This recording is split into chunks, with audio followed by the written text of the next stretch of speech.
All right, let's hop to it here. This is the definition of a cropping system, or at least the one we're going to use in this course. It refers to crops, their sequence, and their management, all of that adapted to a given environment. And this is a definition that you should know almost by heart. It may be a question on later tests.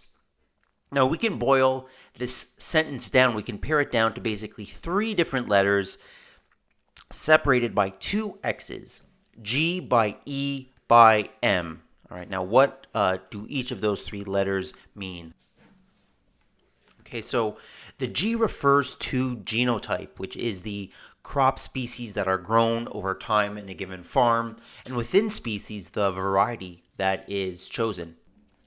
So E refers to environment, which encompasses factors that farmers basically have no control over. They just kind of take what they get. And that's things like the climate and different soil attributes. So one example of a climate factor is the frost-free period or the length of the growing season. Then we have soil attributes, and there's a number of different ones we can talk about. For example, drainage class, soil texture, the natural fertility of that soil, things like the cation exchange capacity or soil organic matter. And for soil organic matter, maybe you can argue in the long term that farmers can control soil organic matter, but certainly in the short run, from season to season, they take what they get. Okay, so a number of soil factors are going to combine to form the environment in combination with the climate. So M refers to all the management decisions made by farmers, and this encompasses a wide range of different decisions. For example, tillage, when to till and how to till, or not to till at all. Choice of different herbicide or pesticides. Things like row spacing, how wide are the rows on their fields, or plant population, how many seeds per hectare or per acre are they going to sow.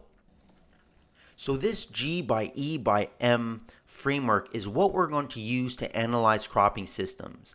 I would argue, and I think most agronomists would agree, that you need to not only pay attention to the G, E, and M components of a cropping system, but more importantly, their interactions. And to do well in this course, that's what you will need to do. One example of this is how certain kinds of crop rotations, particularly very simple rotations with lots of continuous crop species being grown, will over time increase weed, pest, and disease pressures in that field, even with complex management. And over time, as those pressures build up, the farmer will probably decide at some point to increase the complexity of their crop rotation.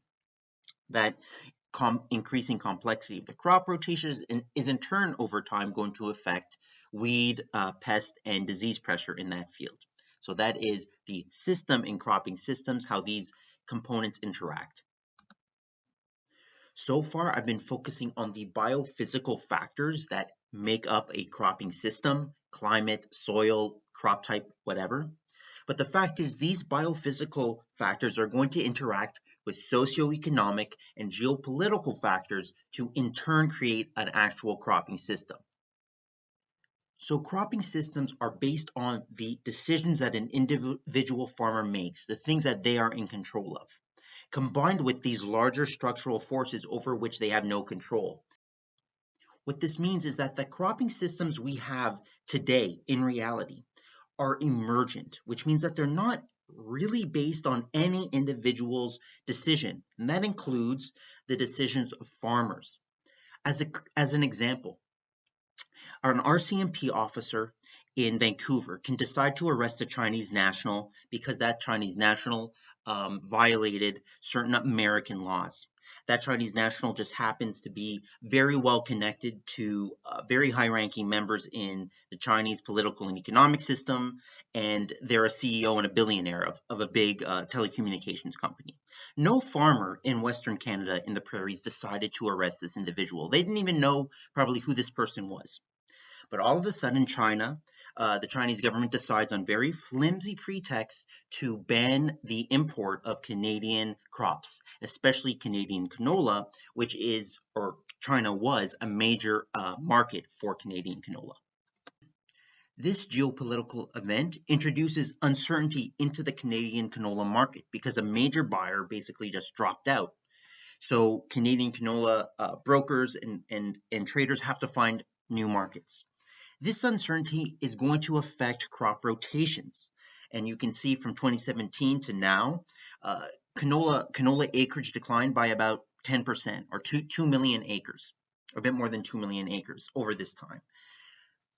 This is not a huge change. People are still growing canola, but the fact stands that certain events are outside of the control of individual farmers, right? And those events are going to reverberate back, probably via price signals, back to individual farmers who in turn have to respond to those events. And so we have this emergent property of cropping systems.